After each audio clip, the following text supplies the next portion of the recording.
incredible 12 months that transformed Scottish football forever. Pure out and out attacking football. You know, you're going for the jugular. You don't feel sorry for anybody in this game. Could Hearts take the title back to Old Reekie for the first time in over 25 years? Or were they just kidding themselves? The fitness of the players was terrific. To get this kind of success was brilliant. Rangers would be dragged kicking and screaming into the 20th century thanks to a certain tough tackling, no-nonsense, mustachioed saviour. This will be a breeze. Now I'm going back to Scotland. It'll be a breeze. But it wasn't it? But not before he and Scotland took on the Grupo de la Muerta in Mexico. And he's sent off! What you saw out there was the scum of world football. Managers came and went, empires rose and fell, and the rules of the game were destroyed. But one thing was certain. After the calendar year of 1986, nothing would be the same again. Welcome to Scottish football. This is manic. Everybody's out for your blood. 1986. Back to the future.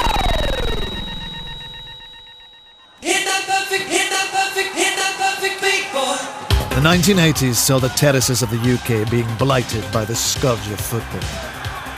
The hooligans were on the march, spreading chaos, mayhem and fear. Football began to really fragment, and the coherence it once had as the working class sport, where people went along to see the opera of football, actually changed forever. The problem plunged to a catastrophic low in 1985 at the Heysel Stadium in Belgium, where 39 people lost their lives. It seems that Liverpool fans suddenly surged towards the Juventus supporters who fled in panic. As a result, all English teams were banned from European competitions. When they go away from our team, I will come back. That type of person. I'll finish with football. I'll finish with the lot. Crowds declined, stadium became lonelier places, and you just knew that it simply couldn't last and there had to be change.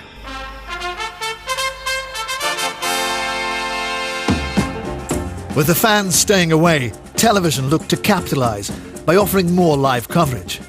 But the clubs, whose pockets were suffering, decided to block access to their matches. A standoff occurred and the TV cameras were duly switched off. Yet the game went on, and the football grounds of Scotland were to bear witness to an incredible feat. Heart of Midlothian topping the league. Not bad for a team who'd finished 7th the season before and who hadn't exactly got off to a flyer. We had a poor start, 85-86. I think we're third bottom of the league after, maybe 4 or 5 games. We had a couple of sore defeats. I remember losing 6-2 at Love Street early in the season. And at that point in time, the concern was, getting further up the league and getting into safety more than anything else. But we better this magnificent run, and to be challenging near the top round about Christmas time, the turn of the year, was it wasn't a surprise, but it was nice to be there, put it that way. We had a philosophy that take one game at a time, keep their feet on the ground, and what we tried to do is take the pressure off the players, which I think we did, and the players responded to that. We had a really good, solid team spirit amongst the guys, and I think Alan McDonald, Stanley Jarden, they certainly contributed enormously to that. Great manager, by the way. Between the two of them, they got it absolutely 100% spot on, and they were a great management team. Thankfully, by March, the TV dispute had been resolved, or we wouldn't have had anything to watch. And lo, from the darkness came light. As Hearts lauded it at the top of the league, the first game back on Scottish television screens would feature an absolute old firm belter. 4th placed Celtic, yes, that's what I said, against an even worse 5th placed Rangers at Ibrox.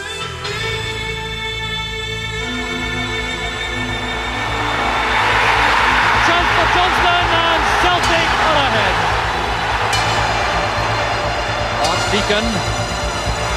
Chance again for Celtic. 2-0. Remember Ted McMinn was outside left that day, and Wally McStay was against them.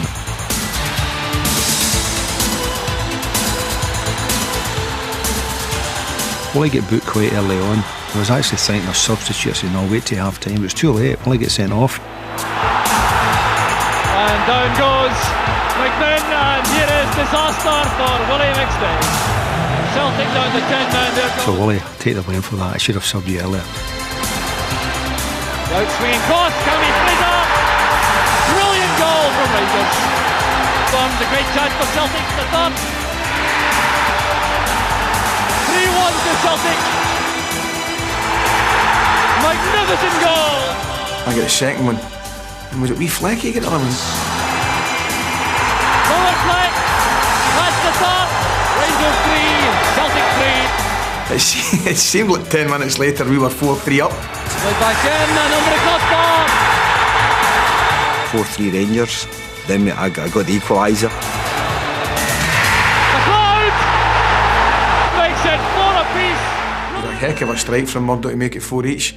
It was a bizarre game because it's probably the only, really, and I mean this, it's probably the only Old Firm game I can ever remember where probably both sets of fans went home happy. Pouring rain, 4 each, 10 men coming back again, getting a point off Rangers at Ibrox. Everyone was happy, but then we dropped further away from Hearts. So it was points dropped that day. It doesn't matter who it was to, it was points dropped.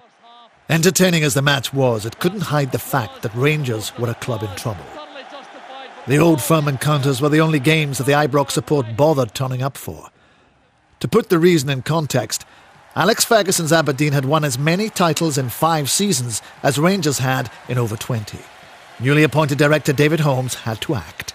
I want them to win, but I want them to win with style. And so therefore, I don't really care where they come from as long as they want to be here. Rangers fans can be quick to make their displeasure known, and they were staying away. Rangers crowds were dwindling. At that time, Rangers were heading towards a crisis.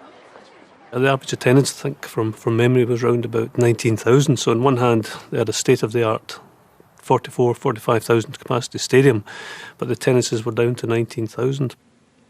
And John Lawrence's organisation, Lawrence Marlborough, became involved in the club, and that really changed the whole landscape. How much further do you think Rangers can go? I think you should ask other people other than me that question. I'm an observer like yourself when it comes to that, and I just like to watch them winning. Unfortunately, winning in the league was proving a rarity for Rangers. In all, they'd only managed a dismal 12 wins out of 32 by April. For manager Jock Wallace, it was a far cry from his treble-winning heydays of the 70s. He'd returned in 1983 to reverse the Ibrox decline, but the second coming it wasn't. He'd failed. A new Messiah was needed. Welcome our new player manager, Graham Souness. I must only, 33, 34. You think you're capable of everything. I look back now and I had zero fear about taking that job. There was no nervousness, no apprehension. I would say to myself at that time, I've done this, I've done that in the game. This will be a breeze. I'm going back to Scotland. It'll be a breeze, but it wasn't. We've got our traditions at Ibrox, and we don't want to see them broke for the sake of one man. Souness or no. You must be out of your brilliant mind. At the very first press conference you're asked, would you sign a Catholic? And of course the reaction is that, yeah, of course I would, but afterwards they said, well, every manager who's sat there have said that. I said, well, let's wait and see. If he signs that, an RC, right, but Rangers will lose a lot of support. It's as easy as that. It's 90 minutes of pure bigotry. So it comes to, no, it's down to religion right through. I'll not change anything on the terracins. No, we'll still have sectarian songs, we'll still be Protestants. And if these players are willing to accept it, by all means, they want to play for the club, let them play for the club. If they score 3 against Celtic, I'll be happy. Rangers have an enormous support. They'd become disillusioned. They'd, become disappointed. They got fed up going into work on a Monday morning. Celtic supporters taking the mick out of them. And we knew it was, if we could get it half right, we'd fill the stadium. Graham Souness hadn't played in Scotland, hadn't been a coach anywhere, was in Italy, and was snatched from Sampdoria to come to Glasgow and manage Rangers at 34 years of age. It was a remarkable thing. I have to share my loyalties at the moment. I'd love to be staying here now and getting on with the job. I now have to go back to Italy tonight and prepare for a big game on Sunday. Really, it won't sink in until I actually come back here and have a look at the team and see what needs to be done, because there's obviously a lot needs to be done here. With Graham Souness fulfilling not only Sampdoria obligations, but Scotland ones as well in the forthcoming World Cup, Rangers would have to wait. For everyone else, there was still the small matter of a championship to decide. John Robertson. We started to gel as a team, as a unit, and I think we went from there right to the end of the season, never lost a game. John Robertson, a great chance for Hearts.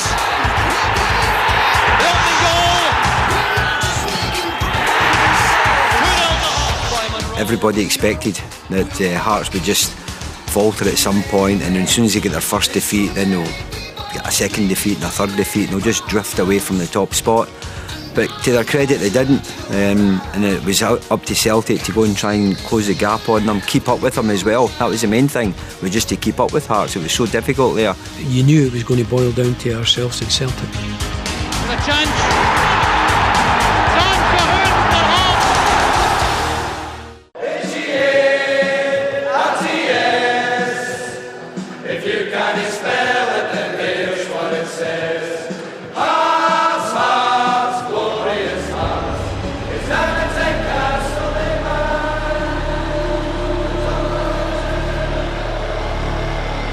The 3rd of May 1986, the last day of the season.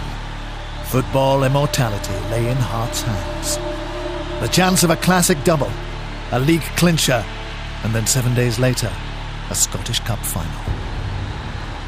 They sit 2 points above Celtic, and in the bygone days of 2 points for a win, require only a draw against Dundee at Dens to be crowned champions for the first time since 1960. For Celtic, it's a case of beat St Mirren at Love Street and hope Hearts' undefeated run of 27 league games comes to an end. I always remember on Friday nights when the sports programmes used to get put out and Ali MacDonald was getting interviewed, and he was always asked week in, week out, when they hit the top of the table, can you win the title? And he just said, we'll take one game at a time, one game at a time. And he went through the whole season, he was saying that. And then the Friday night before the last game of the season, can you win the title? Well, we can win it tomorrow. And it's the first time he said he could win it. And then I always remember thinking, we'll wait and see. You know, even getting into the last game, it was, you know, come on, let's take it on, let's go for it. And we really felt we could get a result. At the start of commentary, I said this: only blessed with the second sight of the seventh son of a seventh son could have foreseen Hearts on the very last day of the season playing for the championship, requiring only 1 point. Off we go with one side trying desperately to get into Europe and the other only a point away from the championship, and might get that championship with goal difference. I mean, it does sound improbable. The referee was an Edinburgh lad, Crombie, but in the very first minute we should have had a penalty. Paul Henry down the left hand side turned him. It was a stone wall penalty.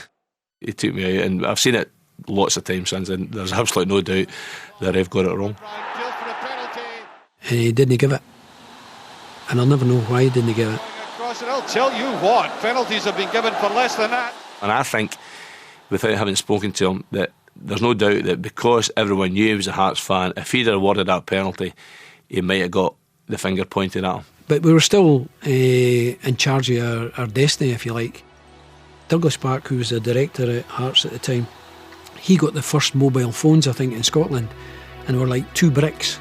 Big white bricks. Cellnet's Portable is a true pocket phone. What we did is our scout, Ian Cruikshanks, we gave him it and sent him through the Celtic and St Mirren game, and Alec had the other one in the dugout, and that was to keep us updated on how the score was going. And a great header by Brian McLeod. 1-0 to Celtic. Johnston, it's there. 2-0. There's Johnston. And at 3-0 Alec just turned it off because you knew that they were going to win it dead easy.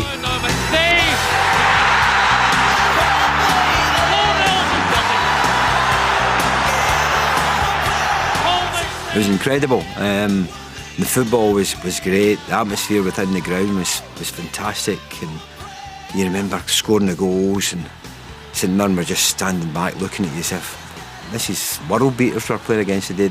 We get goal after goal, and half time we thought, well, we're doing our bit just now. How's the other game going? Celtic may have been busting the back of St Mirren's onion bag to claw back the goal difference, but with it 0-0 at Dens, Hearts was still in control. Still nothing each, and Celtic are well in front. Hearts, technically, are still in the driving seat. We start the second half. An amazing announcement at half-time by the PA saying Hearts supporters keep off the ground when you celebrate winning the championship at the end of the game. Well, we'll see. Hearts held firm, but the announcer's premonition would come back to haunt them in the 83rd minute. That, and a certain Bobby Ball lookalike. As Albert Kidd comes on. We had never lost a goal from a corner all year. We had been really set up ourselves quite well defensively to deal with things like that. And that day at Dens Park we lost our first goal from a corner. Swinging in very dangerously. There's a goal! Kidd has scored! Came through that Kidd had scored, but they weren't sure whether it was Walter Kidd of Hearts had scored. So I think that's why it started as a rumble, and then as soon as they heard it was Albert Kidd had scored for Dundee, then the whole place just went in.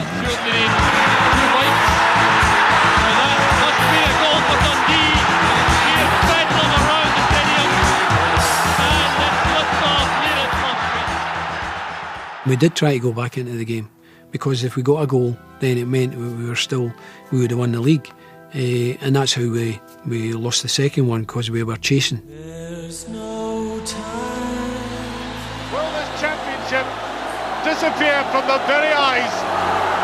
What a marvellous substitution this has been for Dundee and Hearts. Looking slightly ragged, there's a great chance. They've done it! 2-0. Basically that killed us. And it goes to Duffy. Seconds remaining, and there goes the final whistle. And there's the final whistle. Celtic have won by 5-0. Hearts apparently have lost the championship on the last day, the last afternoon, the last 10 minutes of this championship. They lose out. Utterly cruel. Celtic, it seems, have won the Premier League championship, the Premier League title here in Scotland. I think what was pleasing, it was done in a Celtic style out there as such then, it was pure out and out attacking football. You're going for the jugular. And there's one goal in particular, as good a goal as you get. Danny goes up the right side, and Paul McStay's him all. Ryan McClare puts the ball across and Mo scores, and it was a fantastic goal. Celtic in full cry now as McClare gets free on the right. There's Constant. Absolutely magnificent. Kind of epitomised how good that performance was that day. A job well done. I think after it was stun, shock. You can't describe these things when you put so much into something and it's taken away from you.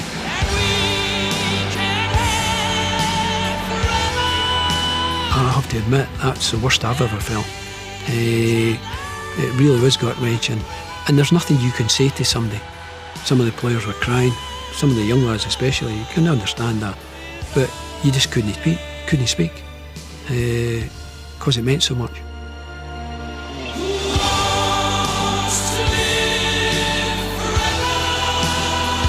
It was a sore one. It's still a sore one 25 years down the line, but it's life, and you learn from it, hopefully learn something from it, but it was just still so disappointing.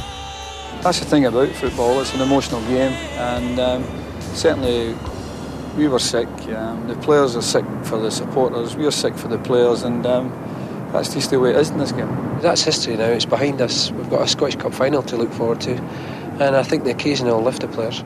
You have to put it behind you, you have to get on with it, and it's in your hands to try and win something.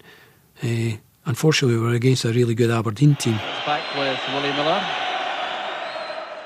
My experience of cup finals is that you've got to go through them before you really understand. You've got to have taken part in a final at Hampden before you really understand what it's all about. And our take on that final was that Hearts didn't have that experience. And we did. Personally, I knew we were playing an Aberdeen team in the cup final who I think individually had far better players than we had, and it was always going to be hard, and on the day that proved to be the case. We set up to hit them hard and hit them fast, and it was kind of it was one of the easier cup finals that we've played in. Explosive start to the season for Aberdeen before injury. Davies, they're through it again, making room for the shot. John Hewitt 1-0 to Aberdeen.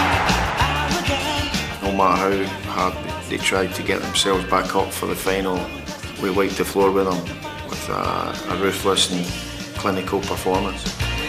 Good pace. A great chance. John Hewitt. We're constantly told at the beginning of each season by Alex Ferguson that 2 trophies was minimal. So we'd managed to win the League Cup or the Skol Cup as it was then. And so we knew we had to win the Scottish Cup to satisfy his demands. Played across by Weir. Scully start. And that settles it. You don't feel sorry for anybody in this game because there's plenty of times when you're down there. And that makes it 3-0. So for us to have dominated them that game stood us in good stead for the following season when it came round a bit as well. I thought it was a good open game, yeah. Hearts done a lot to make it so. They had a few chances in the second half, but we scored the goals at the right time. To look back, I mean, it was a fantastic season. For 50 weeks it was brilliant. The last 2 weeks were just hellish. Broken hearts, Celtic joy, Dons double cup winners, and Rangers full of anticipation for the next campaign. But for the nation, there'd be no summer break, as we were off to another World Cup. Graham Souness would have to put his Ibrox revolution on hold for the sake of the country, or not. And for Aberdeen and Scotland manager Alex Ferguson, the next cup would prove a little trickier to win.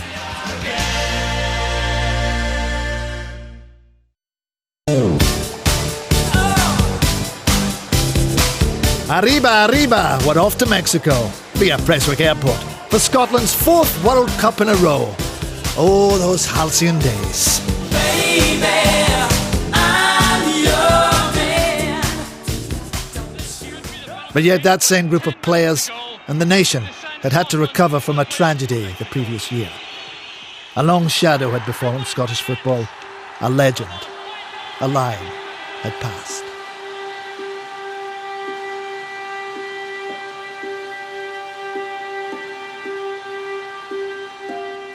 Everybody was in a state of shock that this famous, indestructible figure, everybody's father, he always felt he could lean on Jock for support, should die suddenly in public at a football match.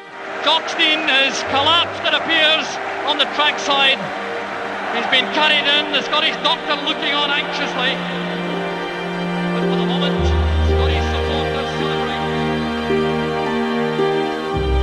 The dressing room was stunned. It was from going from jubilation to the fact that we were going through the playoffs to then hear Alex Ferguson's word, Jock's dead.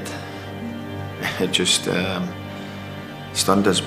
With the team devastated, the SFA Chief Executive Ernie Walker had the task of finding someone capable of raising the squad for the playoffs against Australia. He turned to Jockstein's Scotland assistant, Alex Ferguson.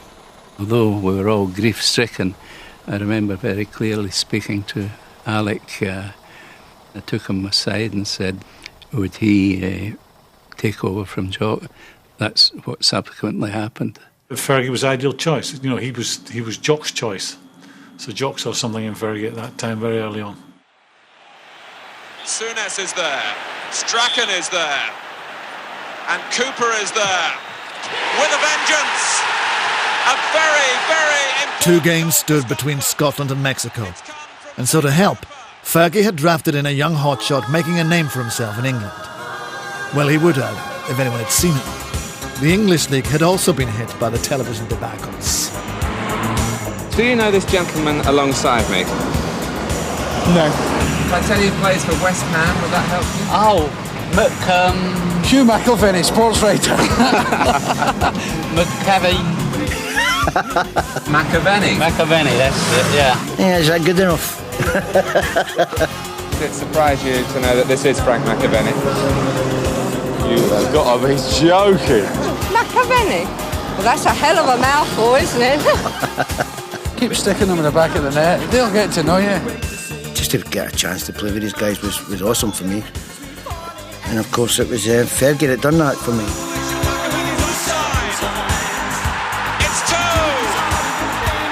Fergie kept telling me I was the best striker in Scottish football's ever seen and all that kind of stuff. His first appearance for his country.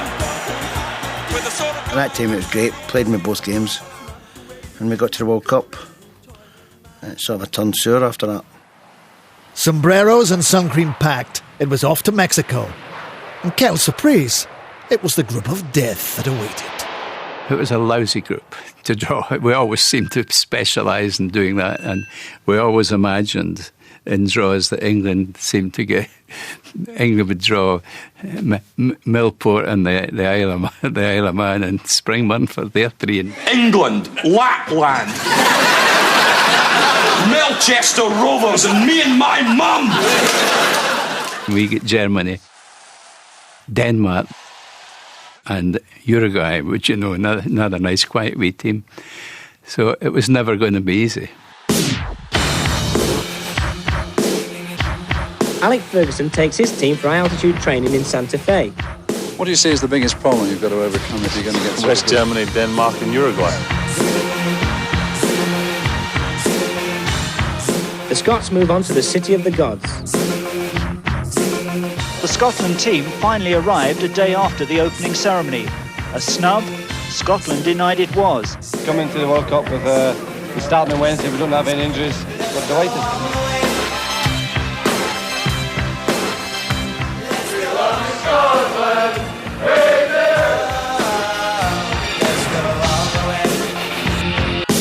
We love you, Scotland. Oh, yes, we do. As the Danes got an eyeful of the Tartan army, manager Alex Ferguson was keeping his team selection close to his chest. There's a nice tension about it, and I think you need tension in big games. Best of luck. Thanks. Right. You playing? Anderson will run up the all right. Elkier again is making the run, edge of the area. This is dangerous. Oh, Elkier still in, and Elkier scores for Denmark. That's a chip. Scotland rallied, only to see Roy Aitken's equaliser cruelly disallowed. But worse was to come. Charlie Nicholas was about to rue his last-minute inclusion. Nicholas did well there, and he's got away from Bergeron. Well, he had. Manager Alex Ferguson has only got one problem. It's a problem he's had all along. Who scores the goals? Paul Sturrock and Charlie Nicholas are both injured, of course. The favourites to take over from them are Frank McAvenny and Steve Archibald. And I can't keep my mouth shut when he didn't start me. You could tell I wasn't happy, you know, and I told him. And he says, I'm a manager, I pick your team. And I said, and I respect that, but don't expect me to agree with you. Frank may have been royally aggrieved at Fergie's snub, but on the sidelines, some Machiavellian plans were being hatched by another manager, Graham Souness. Him and Walter Smith plotting and planning the future of Rangers while on Scotland duty. I'm not suggesting for 1 second they took the eye off the ball in Scotland's campaign, but you know, it was a source of a lot of good stories from my good self out there. He wanted to change the whole thing about Scottish football, not just Rangers, the Rangers thing, and in respect to, you know, he asked me to but I signed for Rangers. He was the second top goal scorer in England that year, and he was, you know, he was quality. He was on fire, and at that time, as we subsequently proved, we were interested in big players. My family would get involved because supporters don't understand, and I said no. Frank would have been a great addition. He certainly would have got goals for us. Regardless of the off-field shenanigans, Scotland had another game to play. West Germany. A case of mad dogs and Scotsmen go out in the midday sun. Scorch you. Getting more players into the box. Aitken's getting there. It was 100 degrees. It was at 7,500 feet. I've never been as hot in my life. We're all deep fried. You weren't allowed to take water to the side of the pitch. You weren't allowed to, you know, drink. If there was somebody was down injured, that wasn't allowed. You know, Gordon Strachan, who should have in fact a duffel coat to get the heat off him. And of course, Gordon scores the goal. Here's Strachan. Oh, great goal! After the foot of Gord had put Scotland ahead, German efficiency soon kicked in, with goals in either half. And Voller! Voller turns against Neri. And there's a chance, an easy one for Alofs. So it's very much a curious situation facing the Scots. We've played 2 games and we've lost 2 games. But statistically, we still have a chance of qualifying. So Friday should be an interesting day. I knew I wasn't playing the last game. What I didn't expect was Fergie not to play Graham Souness. I've got no argument. I don't look back and think, feel any bitterness towards Fergie over that. I think if I'd been him, I would have done the exact same. But as I said, there's reasons for it. I just wasn't well. I'd got this bug. I couldn't shake it. It didn't allow me to train properly. Despite the disappointments, their mood and spirit has been really first class. It makes my job a lot easier. It's a game I'd like to have played in because, they were a cynical bunch, and maybe an age I would have been maybe better suited to deal with them. It had become evident and clearly understood by all the referees that a tactic of Uruguay was to go for the other team's playmaker, the kind of midfield general, immediately, because you don't get into trouble too often in the first seconds of a game, which is true. Here's Strachan and bundled over the first free kick of the game. I thought for one moment the referee was going to reach for a yellow card. So the referee was almost waiting on it happening, and when it happened, said, right, that's it, boom. And he's sent off. What an astonishing start to the game. Within the first 60 seconds of the match, Uruguay are down to 10 men. It was a red card offence, but we didn't anticipate that too many referees would have the bottle to do that in the opening seconds of a World Cup match. But this guy did. To produce a red card in the first minute of a World Cup match is, well, it must be unprecedented. They lost a man and they did a organised defensive job on us for the rest of the game, and we just couldn't make a breakthrough.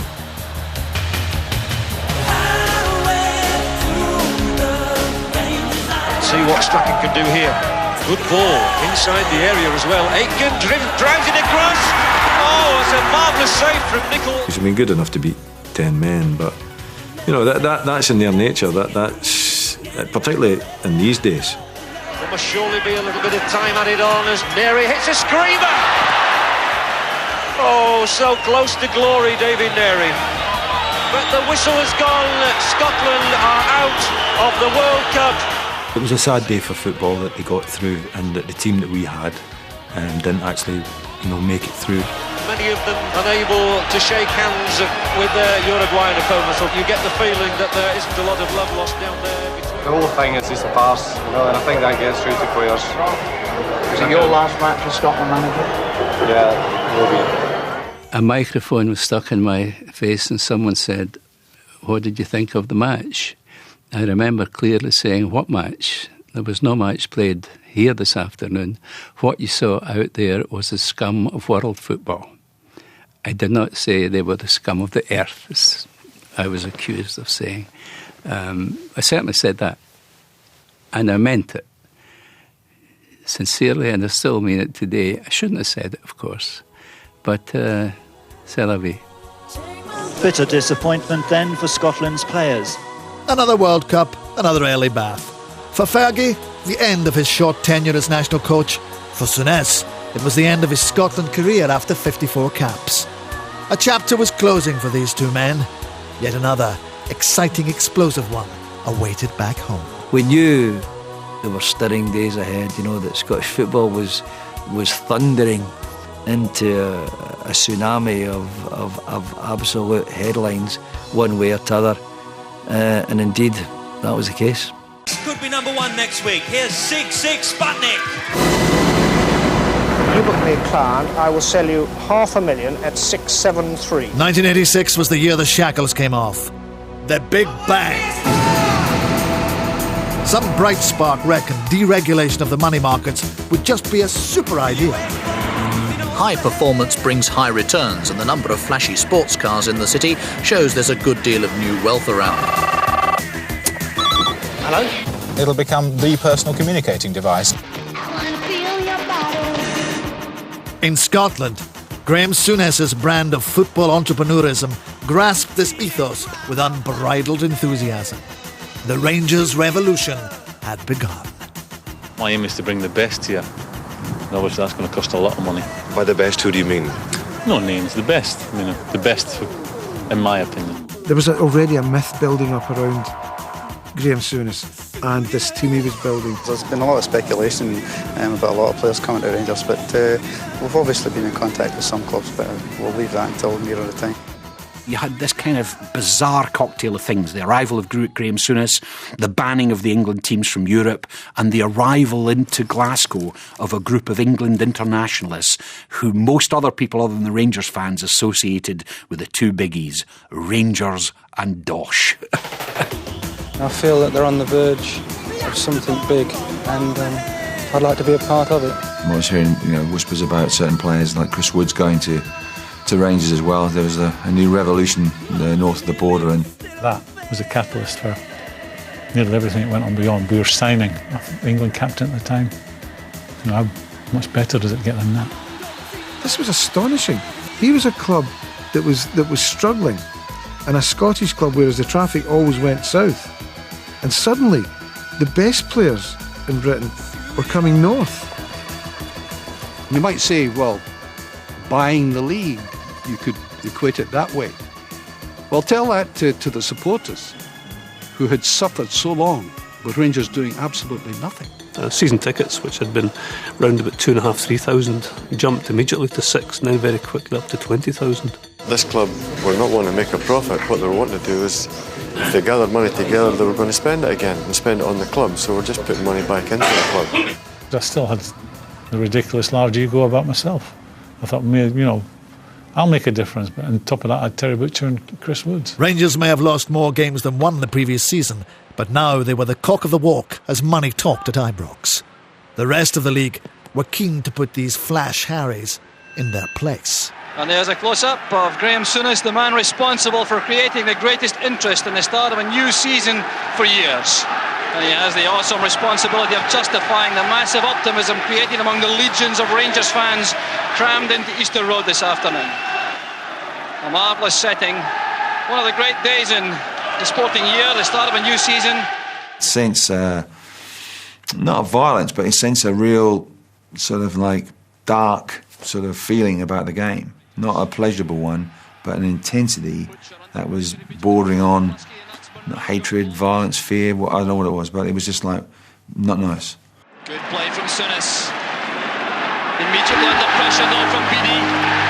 Well, that's an aspect of the Scottish game with which Graham Souness may not be familiar. And tempers have gone. All hell broke loose. All of a sudden, everybody's just piling around me and trying to get at Graham. Chris Woods wants to take his own kind of action, and this is a dreadful scene inside Easter Road. And off the ball, more trouble as Mark Fulton goes down. A collision with Colin West. There was an upside to that because, I think there was only... I think they were all involved. When the problem started in the game, all the Rangers players were, even Coisty was in there. And that made me feel that, well, we're all up for the challenge, we're in it together. That'll stand us in good stead. But the red card has been shown to Graham Souness. Graham Souness has been on and off. Welcome to Scottish football. And after the game, I'm thinking, what the hell have I done here? This is manic.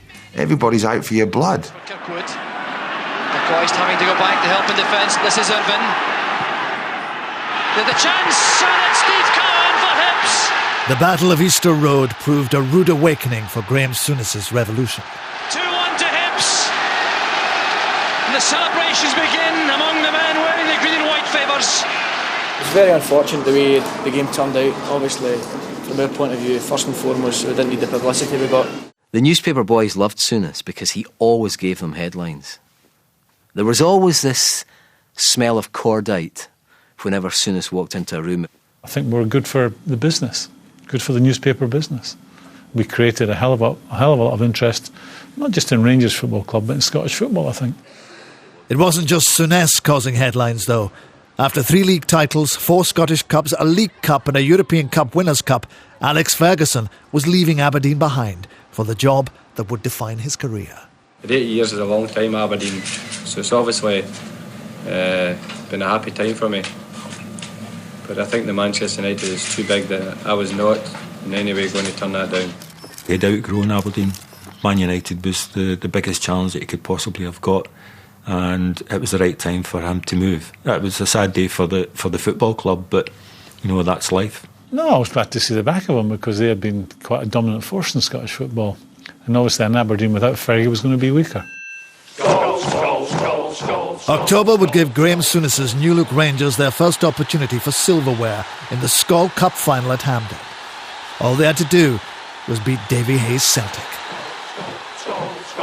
Why aren't you singing our drinking song? I've forgotten the words.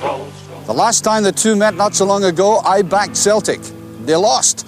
Tomorrow I fancy Rangers, so the logic means that, well, you can work that one out for yourselves. What I will predict is that this whole occasion tomorrow will be a marvellous advert for Scottish football. Souness was immersed into what was happening with Old Firm. The whole thing changed. It wasn't just a game, it's a game he was desperate to win. But certainly in those days, every game was so volatile that, you know, it was like the touch paper and stand back. Anything could happen. Boys, free kick with Nicol. Cooper brought down, free kick.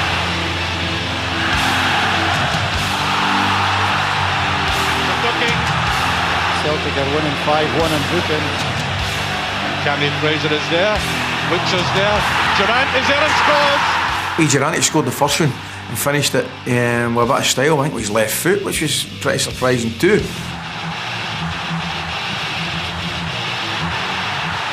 Edison, a brilliant equaliser. McClare. Most Old Firm games and cup finals are tight, and they can sometimes hinge on one incident. The incident I think it hinged on was penalty against Roy Aitken when he's tangled with Terry Butcher. Opposing defender. Goes for a penalty kick there. Roy Aitken brought me down in the box. It's a penalty to Rangers. Completely manhandled me. He actually could have won a wrestling gold in the Olympics for the way that he brought me to the floor. Although he doesn't say that, of course. But the referee was on the spot. 5.5 minutes remaining of the Skol Cup final. Penalty to Rangers. I actually didn't watch the penalty, I watched the Celtic end. I'm a bit of a sadist, but a bit perverse, but I watched the Celtic end and I knew he was stepping up to take it. And then I watched the reaction of the Celtic fans, and there was obviously no reaction whatsoever. And then all of a sudden you hear this wall of noise come flying past you, and that was our fans, and I knew we'd scored. 2-1.